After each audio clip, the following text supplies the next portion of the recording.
now because the Civil Defense Agency in Gaza says 12 people have been killed in an Israeli airstrike on a school housing displaced people.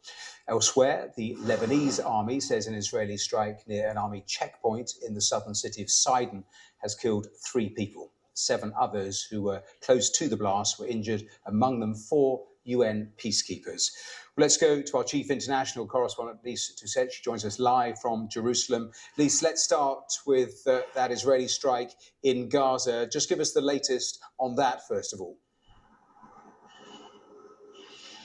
Yes, of course, this is part of Israel's campaign. It's military activity in Gaza, which takes place on a daily basis. And the reports we have is that at this time it is a school, and the school turned shelter. And this is the case across the Gaza Strip, that the schools which are still standing, the UN says many have been destroyed in more than a year of war.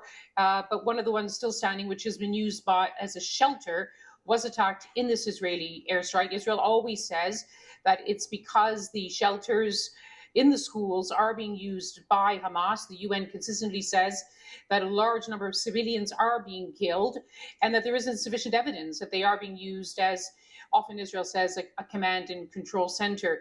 Now, the attack on the Al-Shati camp in the north of the Gaza Strip comes as Israel intensifies its military activity in that part of the coastal enclave, with the Israeli Defense Forces saying that it has been able to see that the majority of civilians in one part of the north of the Gaza Strip have now left, raising concerns that this is a case of forced displacement, which is a violation of international humanitarian law.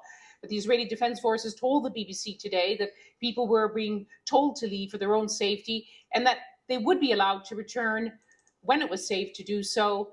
But many Palestinians fear that they will never be able to return home, and such has been their history. Lise, let's turn to what is happening in Lebanon, because several strikes over the last 12 hours or so. Yes, the Lebanon, you perhaps may remember, Matthew, that in the days before the American election, American officials were sent to the region for one last effort to try to bring about a ceasefire in Lebanon. There were reports which were then quickly denied that a ceasefire was within reach. It wasn't to be the case. Israel says that it has not achieved all of its objectives. It continues to carry out airstrikes around the capital, Beirut. There were attacks on residential blocks yesterday. Lebanese officials continue to accuse Israel of targeting residential areas, which Israel denies, but the casualty toll is rising. The strike that you mentioned is in the southern city of Sidon, which has not been the target of many of the Israeli airstrikes. It's a predominantly Sunni Muslim town. But certainly that seems to have been the major attack. And as you mentioned, it didn't just result in the death of Lebanese civilians. There were also peacekeepers. They're said to be Malaysians who had just arrived as part of the UN peacekeeping force there. Lise Doucet, live there in Jerusalem. Thanks.